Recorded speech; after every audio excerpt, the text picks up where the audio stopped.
I heard the first crack before I saw her. A wet, deliberate snap, the kind that breaks through bone and memory. I stepped into the living room and there she was, elbows on my coffee table, splitting crab legs over the neatly folded helmet flag the Marines had handed me last winter. My husband's flag. The only thing they gave back to me unbroken.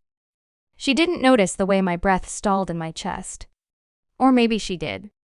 My daughter sat beside her, biting into a frozen corn dog she hadn't even microwaved. The yellow crust was still icy around the edges. She chewed anyway. She always chewed through cold things when she was trying not to cry. I watched my sister fling a cracked shell aside. It slid across the top of the flag like a greasy, red streak. My throat tightened. She wiped her fingers on one of my husband's old t-shirts. I don't remember walking toward them. I only remember the sharp, heavy silence that wrapped around my thoughts like wire. The kind that squeezes until your vision stops shaking. Then her phone buzzed on the table. A message lit the screen. His name. My dead husband's name. And underneath it, one sentence. Did you delete the photos? Everything inside me went still. Not shocked. Not confused. Just quiet. Like the moment before a storm decides where to strike. I didn't touch the phone. I didn't speak. I didn't breathe long enough to betray the tremor rising through me. Because I already knew. Whatever she had broken by cracking those crab legs, it was nothing compared to what she had just shattered now. The message burned into my mind, even after she flipped the phone over and pretended nothing had happened. She laughed at something my daughter said too loudly, too brightly, like someone trying to drown out the sound of their own heartbeat. I stood there watching her, letting the realization drip in slowly. Quietly. Like poison working its way through marrow. There had been warning signs. I just hadn't named them. The late-night calls she brushed off as wrong numbers. The way she'd shown up with groceries I didn't ask for, my husband always used to do that. The way her eyes had softened when she folded his shirts after the funeral, as if she were touching something that still belonged to her. But the smallest things were the loudest. Her sudden grief at odd hours. Her refusal to talk about dating again. Her insistence on helping out so much it felt like she was trying to fill a role that wasn't hers. And now, the message. Delete the photos. Plural. Not one. Not accidental. Not harmless. My stomach tightened, but my face stayed calm. Blank, trained by months of living with the aftermath of military knocks on the door and official condolences that meant nothing. She didn't see me watching her. She didn't feel the shift in the air. She just kept eating, breaking shells, letting fragments scatter across the last folded piece of him I had left, like she had the right to ruin even that. I listened to her talk about her boys' school parent committees, teacher complaints, the usual noise of her life, a life she had gleefully dragged me into again since he died, as if my grief gave her permission to step closer, take more, claim what wasn't hers. Her sons were loud upstairs, fighting, throwing things. She called it normal. Normal. Funny how betrayal always hides under that word. I sat down across from her, steadying my voice, steadying my breathing, knowing the truth had only just begun to surface. There were more pieces to uncover, and I would find every single one. Quietly. Precisely. One crack at a time. I didn't confront her. Confrontation is for people who want explanations. I didn't want explanations. I wanted truth. And truth requires strategy. That night, after she left with her boys trailing the smell of crab shells and borrowed guilt, I washed the flag by hand. Slow, delicate, the way you touch something sacred. Red flecks spiraled down the sink. I told my daughter I was fine. I wasn't. But I was focused. I started with the phone records. Military wives learn things: what numbers matter, which ones repeat, which ones hide. His old phone plan was still connected to my online account. I told myself I kept it active to download photos someday. Now I knew it was for something else. There were late-night calls to her number. Texts. Hundreds! The earliest ones 6 months before he died. I clicked through them one by one, the timestamps piercing through my ribs. While he was deployed. While I was putting our daughter to bed alone. While I cried into a pillow so she wouldn't hear. He was messaging my sister. I didn't cry this time. I printed the logs, marking the patterns with a pencil, circling the days that overlapped with her visits, her excuses, her sudden just checking on you calls. Next were the cloud backups. He'd deleted photos from his phone, but not from the cloud. None were sexual. That almost made it worse. They looked intimate in a different way. Her sitting on the edge of his truck bed. Him handing her a coffee. Both of them looking at the camera through the reflection of a window, laughing, unaware. Not guilty. Comfortable. Like people who had run out of reasons to hide. Each image pulled something tight inside my ribcage, but it didn't snap. It held. Pain is useful when you learn to control it. The last step was the school login.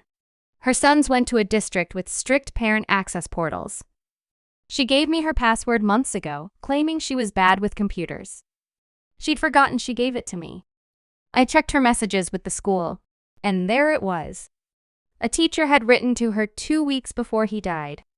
I'm concerned about the boys' behavior. They keep mentioning a man visiting your home. Her reply? Don't worry. Their uncle is just helping out. My breath stilled. Uncle. My husband. In her house. While I folded laundry alone. I leaned back in my chair, heart steady, mind sharp. The storm inside me wasn't rage. It was clarity. They didn't just betray me. They built a life in the shadows. And now, I had the truth. All I needed was the right moment to use it. The opportunity came sooner than I expected. She invited me to her boys' school assembly, some award nonsense her sons weren't getting, but she wanted to support the other kids. Guilt makes people generous. I walked in with a folder under my arm. Printed phone records. Screenshots. Cloud photos. Her teacher messages. She smiled when she saw me, relieved, like I was still the sister who trusted her. I sat beside her in the auditorium while children filed onto the stage. When the lights dimmed, I opened the folder and slid the first page into her lap. She glanced down. Her smile cracked. Then the next page. The photo reflection. Her reply about the uncle. Her breath hitched audible in the quiet room, like a gasp that didn't want to exist. She whispered, "Where did you?" I didn't answer. I didn't need to. Her hands began to tremble, fingers tightening around the pages as if she could crush the truth by sheer will. I didn't look at her. I kept my eyes on the stage, on the children singing off key, unaware of the collapse happening beside them. She leaned in, voice thin and broken. This isn't what it looks like. I let the words hang between us. Cold. Sharp. Final. Then I whispered, barely moving my lips. It doesn't matter what it looks like. It matters what it proves. She froze, and that was enough. The lights came back on. Applause filled the room. She sat stiff, pale, hands clenched around the evidence. A teacher approached to ask if she was okay. She couldn't speak. She couldn't breathe. She couldn't lie. Perfect. I stood up, smooth and composed. Take your time, I murmured to her, because the truth had already detonated. Inside her, around her, and soon far beyond her control. I didn't need to expose her myself. I simply needed to place the truth where it would spread. The teacher who saw her unraveling asked if everything was all right. She reached for the folder still in my sister's lap. My sister panicked, grabbed it too quickly, too desperately. Teachers know fear when they see it. Is that school-related? The teacher asked gently. My sister shook her head too fast, too guilty. That was enough. The teacher reported concerning behavior to the administration. By the next morning, the school counselor had read the messages in her portal, the ones she thought she deleted. The ones I made sure were easy to find. The ones mentioning a man in the house her kids were talking about. A married man. A grieving friend's husband. The district didn't care about infidelity. They cared about inappropriate adults around minors. She couldn't prove he wasn't staying overnight. She couldn't prove the boys weren't telling the truth. She couldn't explain why her messages contradicted themselves. And the photos? Those weren't romantic. They were damning. A man off duty around children during deployment hours. It didn't matter that he was gone. It mattered that she lied. 3 days later, the school called for a safety escort. Her sons were walked out by 2 administrators and the school resource officer while other parents watched. Whispers spread like flames in a dry field. Her boys looked confused. She looked destroyed. I stood across the street. Not hiding. Not gloating. Just watching the ripple effect of truth. She saw me. Our eyes met. And in hers, I saw it the understanding that I hadn't screamed, hadn't cursed, hadn't fought. I had simply let the truth breathe, and it suffocated her. She tried to approach me. I stepped back. Just 1 step. Enough to show her the distance she created. Enough to tell her she no longer lived in my story. The house is quiet now. My daughter eats warm meals again. The flag sits in its case, clean, untainted. I don't think about my husband often, not the way I used to. Grief used to pull me under. Now it's just a tide that no longer reaches my shore. My sister texts me every few days. Long paragraphs. Apologies. Explanations. Promises. I don't respond. Not out of cruelty, but because some betrayals seal the door behind them, making return impossible. I didn't ruin her life. I didn't expose her. I didn't scream her secrets into the world. I simply handed her the truth and let her fall on it.